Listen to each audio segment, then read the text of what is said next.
Assalamualaikum warahmatullahi wabarakatuh. Jumpa kembali bersama Mr. Jowo dalam tes SKD CPNS part 1 bocoran dan pembahasan soal.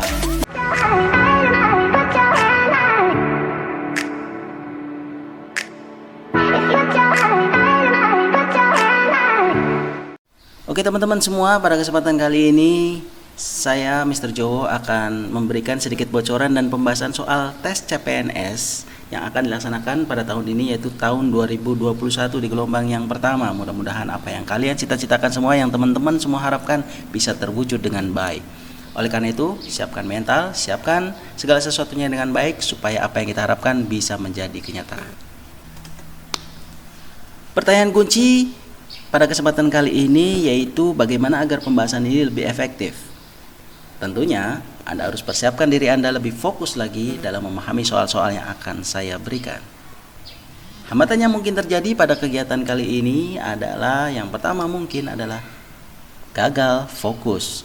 Mr. Jowo berusaha untuk meminimalisir hal itu dengan hanya menyajikan materi-materi. Kemudian yang kedua, pastikan kuota Anda nyaman dan aman untuk digunakan, serta siapkan alat tulis yang memadai. Kalau Anda diminta untuk mengerjakan soal dan mencocokkan jawabannya dengan Mr. Jowo. Yang ketiga, kemungkinan lupa akan sangat besar. Oleh karena itu, supaya tidak lupa, subscribe channel ini sehingga kalian dan teman-teman semua bisa terus mengikuti bocoran-bocoran soal dan latihan soal bersama Mr. Jowo. Baik teman-teman semua, yang pertama adalah tes SKD CPNS. Berdasarkan rilis Kementerian Pan-RB, soal seleksi kompetensi dasar atau SKD untuk tes CPNS dan P3K telah diterima Panselnas. Untuk menjaga kerahasiaan dan kebocoran soal, naskah diberikan dalam bentuk dokumen digital yang telah di-enscript, sehingga siapapun tidak akan bisa mengaksesnya. Dengan diserahkannya naskah soal tersebut, maka selanjutnya tim Panselnas akan melakukan proses pemasukan ke dalam sistem CAT, Badan Kepegawaian Negara, yang akan digunakan dalam seleksi nantinya. Jadi soal nanti akan berada dalam sistem CAT atau CAT yang nantinya akan diakses teman-teman semua dalam kegiatan tes SKD CPNS. Di dalam SKD nantinya akan ada 3 jenis tes yang akan kita semua lakukan, yaitu yang pertama, tes wawasan kebangsaan atau TWK, tes intelijensi umum atau TIU, dan tes karakteristik pribadi atau TKP. Oke, tes CPNS semakin di depan mata. Lalu, sejauh mana persiapan teman-teman semua untuk menghadapi itu? Apakah sudah mulai mengerjakan latihan soal tes? Dengan Mr. Jowo, kita akan bersama-sama menjalankan hal itu. Berikut ini klasifikasi contoh soalnya yang sering muncul dalam soal numerik. Yang pertama, ada bilangan bulat. Yang kedua, bilangan pecahan. Yang ketiga, pangkat dan akar. Yang keempat, persamaan kuadrat, kemudian bangun ruang, bangun datar, deret dan baris, aritmatika sosial, skala statistik, peluang dan jarak kecepatan, serta waktu. Yang kita tahu semua, ini adalah soal-soal SMP kelas 7 dan seterusnya. Baik teman-teman, soal ini berkaitan dengan bilangan pecahan, penjumlahan bilangan pecahan. Baik, jawabannya adalah A, yaitu 14 menit. Berikut pemaparannya.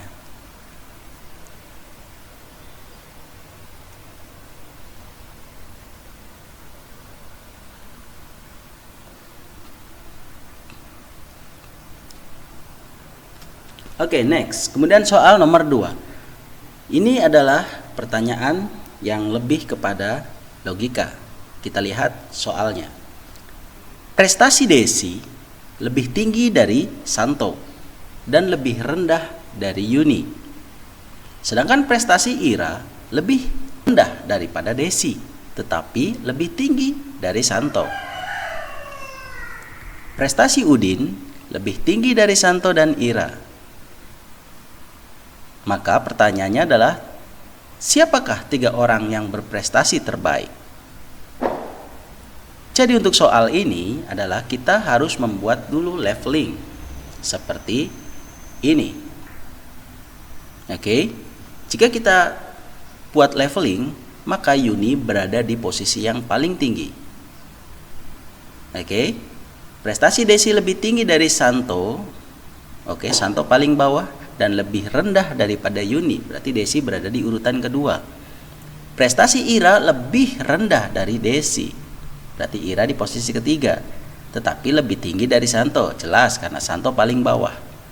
Prestasi Udin lebih tinggi dari Santo, betul. Juga Ira, berarti Udin dan Desi sama-sama di urutan yang nomor 2. Sudah jelas? Maka ketiga terbaiknya adalah Yuni, Desi, dan Udin. Simpel kan? Logika juga harus dijawab dan dijabarkan. Sekarang kita menuju ke soal nomor 3. Kita lihat dan hati-hati. Perhatikan soalnya. Afrika Selatan, titik 2, Pretoria. Itu juga sama dengan titik-titik dan titik-titik. Oke, kita ingat dong, ada film Pretoria, sebuah penjara ya, berada di Afrika Selatan. Kira-kira apa yang equal atau sama dengan pernyataan Afrika Selatan, titik 2, Pretoria? Mungkin pengetahuan umum dibutuhkan dalam menjawab soal-soal seperti ini. Baik. Sudah dapat jawabannya? Jawabannya adalah B. Ekuador, titik 2, Quito. Kenapa seperti itu? Karena Afrika Selatan ibu kotanya Pretoria, sedangkan Ekuador juga ibu kotanya Quito. Hubungan analogi pada soal tersebut yaitu ibu kota suatu negara. Afrika Selatan memiliki ibu kota Pretoria, sedangkan Ekuador pun memiliki hal yang sama. Oke, sedangkan ibu kota Kanada bukan Canberra. Ibu kota Kamerun juga bukan Astana. Ibu kota Maroko bukan Setinze. Juga ibu kota Nigeria bukan Wellington tetapi Abuja. Sehingga yang paling benar adalah B. Oke, teman-teman semua, sekarang adalah menuju ke contoh soal SKD CPNS TKP. Apa itu TKP? TKP adalah tes karakteristik kepribadian. Ini adalah tes yang digunakan untuk menguji karakteristik kamu. Tes ini berisikan serangkaian soal-soal yang mengharuskan kamu memilih tindakan tertentu. Tidak ada jawaban yang benar atau salah dalam soal TKP. Hasil dari tes ini akan menunjukkan apa kelebihan dan kekurangan yang kamu miliki yang digunakan sebagai bahan pertimbangan penerimaan. Jadi hati-hati, karakter kamu sangat berpotensi untuk menentukan siapa Anda. Sudah siap? Baik, kita menuju ke contoh soal yang pertama. Ketika pemilihan kepala desa sedang berlangsung di tempat tinggal Anda, nenek Anda yang mempunyai hak pilih dalam pemilihan kepala desa tersebut tidak bisa hadir karena dirawat di rumah sakit. Apa yang Anda lakukan? A. Melaporkan keadaan nenek kepada panitia pemungutan suara. B. Melaporkan keadaan nenek kepada panitia pemungutan suara untuk menentukan langkah yang harus ditempuh.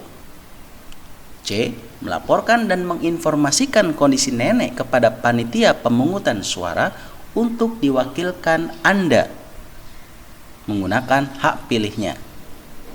Jadi Anda mewakilkan nenek Anda. Yang D. Melaporkan keadaan nenek kepada panitia pemungutan suara untuk meminta tolong orang lain menggunakan hak pilihnya. Jadi diwakilkan oleh orang lain. Atau yang terakhir E. Membiarkan hak suara nenek hangus begitu saja. Jawaban dari pembahasan ini adalah B. Kenapa? Karena kita tidak bisa membiarkan hak suara hangus. Sehingga E itu pasti tidak benar. Pilihan D dan C itu juga tidak tepat karena hak pilih tidak bisa diwakilkan. Dan tentu saja pilihan B adalah pilihan yang lebih baik daripada A. Kenapa? Karena selain kita melaporkan keadaan nenek kepada panitia pemungutan suara, mereka juga harus menentukan langkah apa yang harus ditempuh untuk mengatasi masalah tersebut. Biasanya, tim pemungutan akan langsung berkunjung ke rumah sakit tempat nenek dirawat untuk memberikan hak suaranya. Sehingga jawaban yang benar adalah B. Hati-hati, karena ini adalah karakter. Kalau Anda membiarkan hak suara nenek hangus, berarti karakter Anda tidak peduli. Kalau Anda mewakilkan pilihan hak pilih nenek kepada Anda atau kepada orang lain, berarti Anda memiliki karakter menggampangkan sesuatu tanpa melihat aturan. Jelas semua? Baik, kita lanjutkan ke soal yang ketiga. Simak baik-baik. Anda ditunjuk sebagai ketua kegiatan. Atasan Anda memberikan tugas untuk menyiapkan pentas seni di acara ulang tahun perusahaan yang ke-21. Dikarenakan tiap-tiap kantor cabang harus menampilkan pertunjukannya. Maka tindakan apa yang Anda lakukan? A. Bekerja keras membentuk panitia persiapan pentas seni ulang tahun perusahaan. Apakah Anda B. Menunjuk beberapa anggota untuk tampil pada pentas seni ulang tahun perusahaan? Atau C. Anda mengumpulkan seluruh anggota untuk membahas bersama-sama persiapan pentas seni ulang tahun perusahaan? Atau Anda melakukan yang D. Melakukan voting untuk mengambil keputusan persiapan pentas seni ulang tahun perusahaan? Atau E. Menunjuk beberapa anggota untuk menampilkan pentas seni yang mengangkat budaya bangsa? Jawabannya adalah C. Kenapa harus C?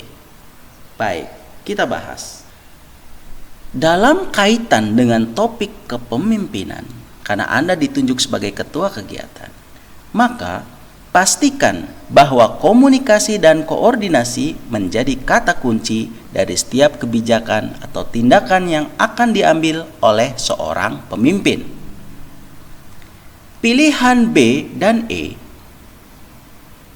bukan tindakan yang tepat, karena kata menunjuk itu tidak sesuai dengan nilai komunikatif dan koordinatif seorang pemimpin. Oke? Pilihan A juga bukan pilihan yang tepat, mengingat membentuk panitia itu tidak membutuhkan kerja keras. Di samping itu, membentuk panitia saja tidak menyelesaikan masalah, karena tentu membutuhkan kebersamaan untuk membahas dan mendiskusikan tentang pelaksanaan pentas seni. Pilihan D, melakukan voting, bisa menjadi alternatif penyelesaian masalah untuk menuju mufakat. Namun, tentu saja voting bukan tindakan awal yang bisa ditempuh, karena voting hanya dilakukan ketika ada perbedaan pendapat yang tidak terpecahkan.